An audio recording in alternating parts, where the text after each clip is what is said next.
So 𝗕𝗶𝗯𝗆, that is, Gideon, and his army got up early and went as far as the spring of Harod. The armies of Midian were camped north of them in the valley near the hill of Moreh. The Lord said to Gideon, "You have too many warriors with you. If I let all of you fight the Midianites, the Israelites will boast to me that they saved themselves by their own strength. Therefore, tell the people, whoever is timid or afraid may leave this mountain and go home." So 22,000 of them went home, leaving only 10,000 who were willing to fight. But the Lord told Gideon, "There are still too many. Bring them down to the spring, and I will test them to determine who will go with you and who will not." When Gideon took his warriors down to the water, the Lord told him, "Divide the men into 2 groups. In one group put all those who cup water in their hands and lap it up with their tongues like dogs. In the other group put all those who kneel down and drink with their mouths in the stream." Only 300 of the men drank from their hands. All the others got down on their knees and drank with their mouths in the stream.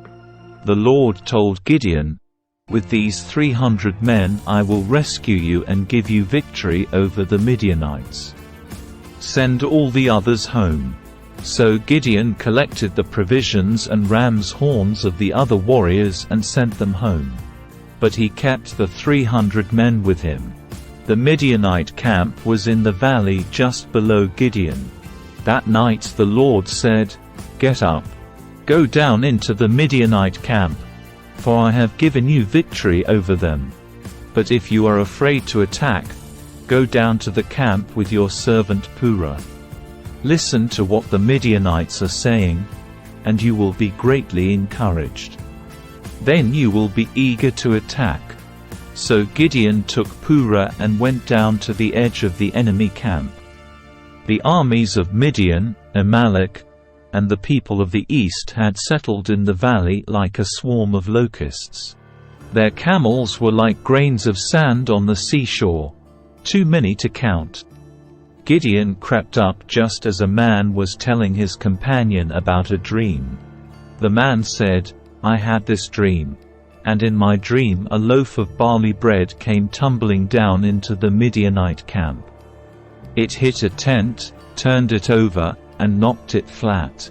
His companion answered, "Your dream can mean only one thing. God has given Gideon son of Joash, the Israelite, victory over Midian and all its allies."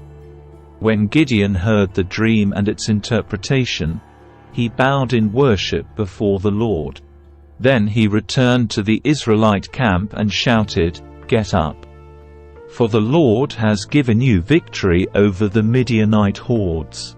He divided the 300 men into 3 groups and gave each man a ram's horn and a clay jar with a torch in it. Then he said to them, "Keep your eyes on me. When I come to the edge of the camp, do just as I do. As soon as I and those with me blow the ram's horns, blow your horns, too, all around the entire camp, and shout, 'For the Lord and for Gideon.'" It was just after midnight, after the changing of the guard, when Gideon and the 100 men with him reached the edge of the Midianite camp. Suddenly, they blew the ram's horns and broke their clay jars. Then all 3 groups blew their horns and broke their jars. They held the blazing torches in their left hands and the horns in their right hands, and they all shouted, "A sword for the Lord and for Gideon." Each man stood at his position around the camp and watched as all the Midianites rushed around in a panic, shouting as they ran to escape. When the 300 Israelites blew their ram's horns, the Lord caused the warriors in the camp to fight against each other with their swords. Those who were not killed fled to places as far away as Bethshittah near Zererah and to the border of Abel-Meholah near Tabbath. Then Gideon sent for the warriors of Naphtali, Asher, and Manasseh, who joined in chasing the army of Midian. Gideon also sent messengers throughout the hill country of Ephraim, saying, "Come down to attack the Midianites. Cut them off at the shallow crossings of the river Jordan at Beth-barah." So all the men of Ephraim did as they were told. They captured 𝗲𝗏 and 𝗲𝗏, the two Midianite commanders, killing 𝗲𝗏 at the rock of 𝗲𝗏, and 𝗲𝗏 at the winepress of 𝗲𝗏. And they continued to chase the Midianites. Afterwards the Israelites brought the heads of 𝗲𝗏 and 𝗲𝗏 to Gideon, who was by the river Jordan. Then the people of Ephraim asked Gideon, "Why have you treated us this way? Why didn't you send for us when you first went out to fight the Midianites?" And they argued heatedly with Gideon. But Gideon replied, "What have I accomplished compared with you? Aren't even the leftover grapes of Ephraim's harvest better than the entire crop of my little clan of Abiezer?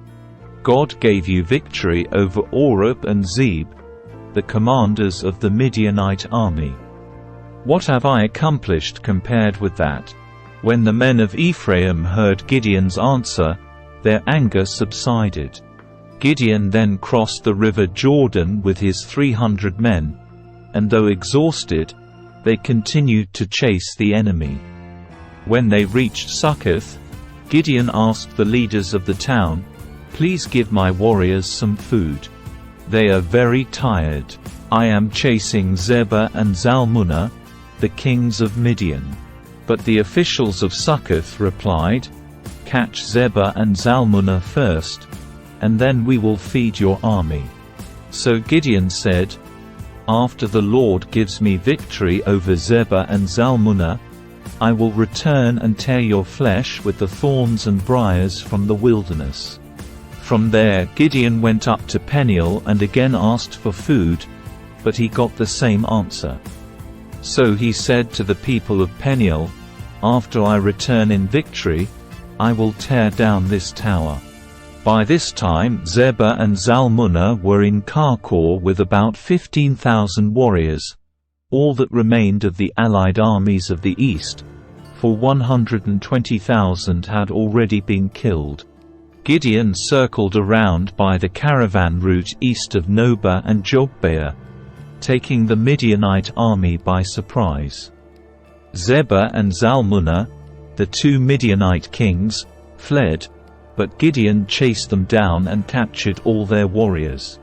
After this, Gideon returned from the battle by way of Heres Pass.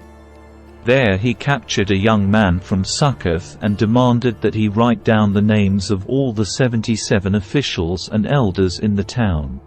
Gideon then returned to Succoth and said to the leaders, "Here are 𝗬𝗏 and 𝗓𝗏. When we were here before, you taunted me, saying, 'Catch 𝗬𝗏 and 𝗓𝗏 first, and then we will feed your exhausted army.'" Then Gideon took the elders of the town and taught them a lesson, punishing them with thorns and briars from the wilderness. He also tore down the tower of Peniel and killed all the men in the town.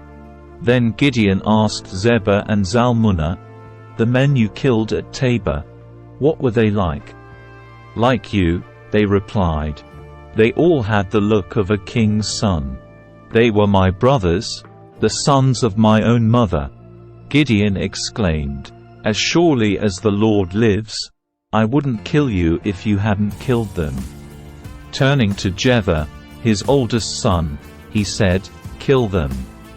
But Jdr did not draw his sword, for he was only a boy and was afraid. Then 𝗬𝗏 and 𝗓𝗏 said to Gideon, "Be a man. Kill us yourself."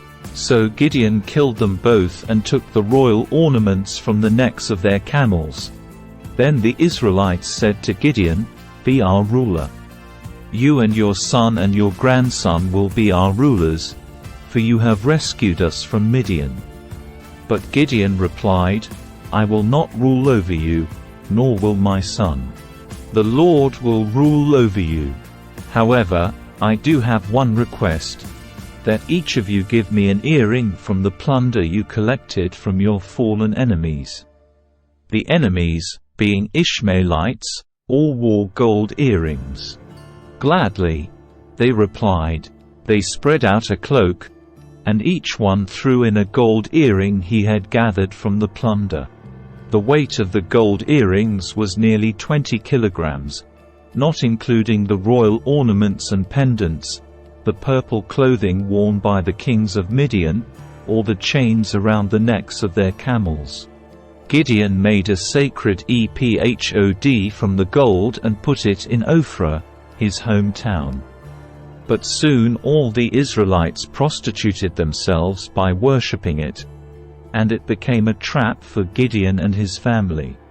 That is the story of how the people of Israel defeated Midian, which never recovered. Throughout the rest of Gideon's lifetime, about 40 years, there was peace in the land. Then Gideon son of Joash returned home. He had 70 sons born to him, for he had many wives. He also had a concubine in Shechem, who gave birth to a son, whom he named Abimelech. Gideon died when he was very old, and he was buried in the grave of his father, Joash, at Ophrah in the land of the clan of Abiezer. As soon as Gideon died, the Israelites prostituted themselves by worshipping the images of Baal, making Baal-berith the god. They forgot the Lord the God, who had rescued them from all their enemies surrounding them. Nor did they show any loyalty to the family of Jerubbaal, that is, Gideon, despite all the good he had done for Israel.